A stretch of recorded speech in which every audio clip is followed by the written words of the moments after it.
Let's improve English. Hey everyone, welcome to Let's Improve English. Friends, in this video lesson we're going to talk about children. जी friends, इस video में हम बातें करेंगे कि हम कैसे इंग्लिश में बात कर सकते हैं बच्चों के बारे में। बच्चे कैसे कैसे होते हैं, कितने शरारती होते हैं, जिद्दी होते हैं, रोते रहते हैं, किस किस तरह के बच्चे होते हैं, बच्चों के लिए हम कौन से वर्ड्स का यूज़ कर सकते हैं, कौन से फ्रेजेस का यूज़ कर सकते हैं। इस वीडियो में आप सीखेंगे बच्चों के बारे में क्या क्या बातें आप कर सकते हैं जब बच्चों के बारे में बातें करते हैं। आप इस वीडियो में सीखेंगे कि आप बच्चों के बारे में कैसे कैसे बातें कर सकते हैं, वो क्या करते हैं और वो कैसे होते हैं उनके बारे में। तो फ्रेंड्स, इस वीडियो को एंड तक ज़रूर देखना, आपकी इंग्लिश काफ़ी हद तक इम्प्रूव होगी, आपको बहुत मज़ा आएगा इस वीडियो को देखने में। फ्रेंड्स, हमेशा की तरह मैं सेंटेंसेस के थ्रू ही यूजफुल फ्रेजेस और वर्ड्स को कवर करूँगा। ये बच्चे तो हमेशा पिनपिनाते रहते हैं, रोते रहते हैं, होते ना ऐसे बच्चे, रोते रहते हैं हमेशा, ये नहीं मिला, वो नहीं मिला, ऐसा है वैसा है, रोते रहते हैं। उनके लिए हम क्या कह सकते हैं? These kids are whiny. These kids are whiny. ये बच्चे whiny हैं। या हम कह सकते हैं These kids keep whining. These kids keep whining. It means they keep crying, they keep complaining about things. उसने सारे दिन से मेरे नाक में दम कर रखा है, बहुत परेशान कर रखा है। हम कह सकते हैं He's been getting on my nerves all day. He's been getting on my nerves all day. या हम ऐसे भी कह सकते हैं He has been annoying me all day. सुबह से मुझे annoy कर रहा है। अगर हमें प्रेजेंट में इस तरह से बोलना है कि वो मेरे नाक में दम कर देता है, इंग्लिश में कहेंगे He gets on my nerves. He gets on my nerves. वो मेरी पूरी बात तो सुनता नहीं है, बस ऐसे ही खाने को आता है। खाने को आता है मतलब एकदम गुस्सा हो जाता है। ज़रूरी नहीं है कि बच्चों के लिए ही, बड़े भी ऐसा करते हैं। कोई खाने को आता है मतलब एकदम गुस्सा होने लगता है, पूरी बात नहीं सुनता है। ऐसे इंसान को हम कन्फ्रंटेशनल कहते हैं। He is confrontational and doesn't hear me out. He is confrontational and doesn't hear me out. मुझे पूरा नहीं सुनता, मेरी पूरी बात नहीं सुनता। confrontational है मतलब लड़ने को तैयार रहता है। ऐसे इंसान को या ऐसे बच्चों को हम क्या क्या बोल सकते हैं? हम उन्हें हॉस्टिल कह सकते हैं। वो हॉस्टिल है, इसका प्रोनाउंसिएशन हॉस्टाइल भी होता है, यानी लड़ने को तैयार। जैसे He is hostile towards me. He is hostile towards me, यानी लड़ने को तैयार रहता है, मुझे खाने को आता है। ऐसे लोगों को हम कम्बैटिव भी बोल सकते हैं, कम्बैटिव, या फिर अग्रेसिव, अग्रेसिव, गुस्से में, एकदम चिड़चिड़े, लड़ने को तैयार। वायलेंट बोल सकते हैं, वायलेंट, या फिर pugnacious, pugnacious. Combative, aggressive, hostile, violent, pugnacious, confrontational. It means the people who are ready to fight, who are very willing to argue with you, they are ready to fight. उसके बच्चे बहुत शैतान हैं, एक जगह टिकते ही नहीं है, इधर उधर फिरते रहते हैं, कूदते रहते हैं। ऐसे बच्चों के लिए हम क्या बोल सकते हैं जो बहुत शरारत करते हैं, इधर उधर कूदते रहते हैं? हम उन्हें कहेंगे His children are rambunctious. Friends, ये कॉमन वर्ड है, ऐसा मत समझना कि पता नहीं कैसा वर्ड है। ये कॉमन वर्ड्स है। मैं जो भी वर्ड्स और फ्रेजेस आपको सिखाता हूँ, हमेशा मैंने कहीं ना कहीं किसी के मुंह से सुने ही होते हैं। हम ऐसे बच्चों को बॉयस्ट्रस कह सकते हैं, बॉयस्ट्रस, जो बहुत शोर मचाते हैं, इधर उधर कूदते रहते हैं, बॉयस्ट्रस। अनरूली, यानी उनके अंदर डिसिप्लिन नहीं है, वो इधर उधर भागा दौड़ी करते रहते हैं, अनरूली। या फिर इल डिसिप्लिन्ड भी हम कह सकते हैं, इल डिसिप्लिन्ड। या फिर हाइपर एक्टिव, हाइपर एक्टिव, ऐसे बच्चे जो टिक ही नहीं सकते, कूदते रहते इधर से उधर।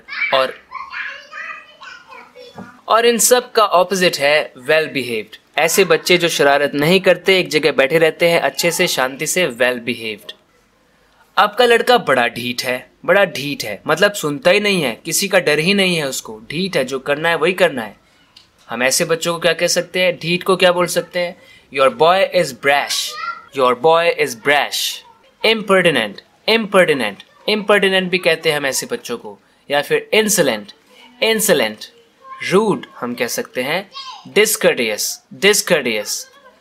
इम्पर्टिनेंट, डिस्कर्टियस, इंसोलेंट, रूड और ब्रैश, यानी कोई ऐसा जो ढीठ है। हम रिबेलियस भी कह सकते हैं, रिबेलियस, ऐसा जो किसी की नहीं सुनेगा, जो करना है उसे वही करेगा। स्टबर्न या ऑब्स्टिनेट भी हम कह सकते हैं। वो बड़ा नटखट है, बार बार कहीं छुप जाता है। कुछ बच्चे ऐसे होते हैं जो चीज़ों को छुपा लेते हैं या खुद छुप जाते हैं, ज़रूरत से ज़्यादा खा लेते हैं, मना करने के बावजूद भी चुपके शरारत करते हैं। वैसे बच्चों को हम क्या कह सकते हैं? He is very sneaky. He hides somewhere again and again. He is very sneaky. तो ऐसे बच्चों को हम sneaky बोलते हैं। उसके बच्चे तो एकदम चुस्त नहीं है। अब कुछ बच्चे ऐसे होते हैं जो आलसी से रहते हैं, बस बैठे रहते, लेटे रहते, खेलते नहीं है ज़्यादा, तो कहते हैं His children are not active, या फिर वो rambunctious नहीं है। इस वर्ड को हमने अभी देखा था। His children are not rambunctious, they are not active at all। बिल्कुल भी एक्टिव नहीं है, खेल कूद नहीं करते, बैठे रहते हैं, लेटे रहते हैं। उसके बच्चे उसके चिपके रहते हैं, जैसे कि कुछ बच्चे ऐसे होते हैं जो मम्मी पापा के चिपके रहते हैं, दूर ही नहीं होते। Her children cling to her, they are clingy। Her children cling to her, her children are clingy। इस वर्ड को हम अडल्ट के लिए भी यूज कर सकते हैं, बड़े लोगों के लिए भी यूज कर सकते हैं। फ्रेंड्स, जो बड़े लोग क्लिंगी होते हैं मतलब वो चेप होते हैं, हमसे बात करने लगेंगे, जाएंगे ही नहीं, बस पकाते रहेंगे। इस वर्ड को पहले भी हमने डिस्कस किया है। इसका कुछ नहीं पता ये कब रोने लग जाए, कब हंसने लग जाए, इसका कुछ नहीं पता। ऐसे बच्चों को क्या बोल सकते हैं जो रोने लगते हैं, हंसने लगते हैं, गुस्सा हो जाते हैं, कुछ नहीं पता। He could start crying or laughing any time। He could start crying or laughing any time। कभी भी रोना या हंसना शुरू कर सकता है वो। He is very moody। He is very moody।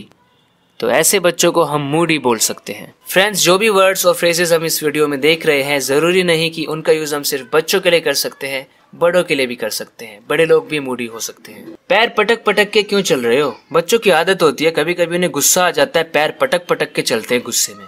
Why are you stomping around? Why are you stomping around?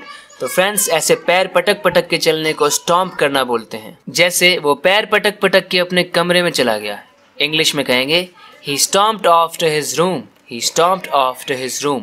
वो तो एकदम रोतड़ू है। अब कुछ बच्चे ऐसे होते हैं जो रोते रहते हैं, हमेशा छोटी छोटी बात पे रोने लग जाते हैं। बड़े लोगों के लिए भी हम कह सकते हैं कि वो रोतड़ू है। जैसे मुझे नहीं पता था कि तू इतना रोतड़ू है। इंग्लिश में हम कह सकते हैं He is a crybaby।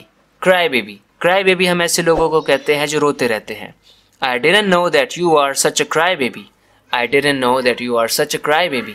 वो तो एकदम बिगड़ा हुआ है, बिगड़े हुए बच्चे। हम कह सकते हैं He is a spoiled brat। He is a spoiled brat। या फिर He is a spoiled child। Spoiled child। He is an overindulged child। किसी को ओवर इंडल्ज कर देना, उसकी कुछ ज़्यादा ही बातें मान मान के उसको बिगाड़ देना।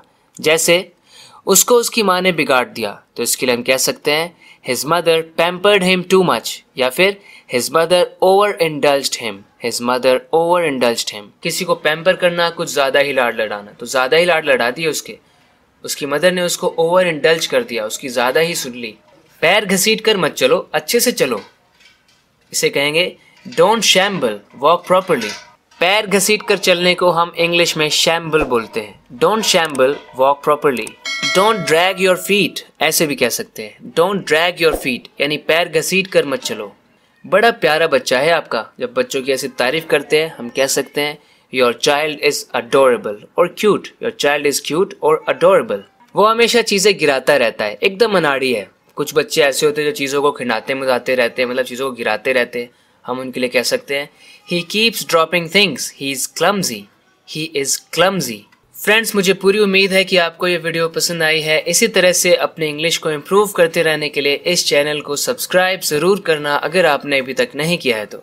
सो फ्रेंड्स, बात करते हैं अगले वीडियो लेसन में। तब तक के लिए अपना ख्याल रखना। Take care and bye bye.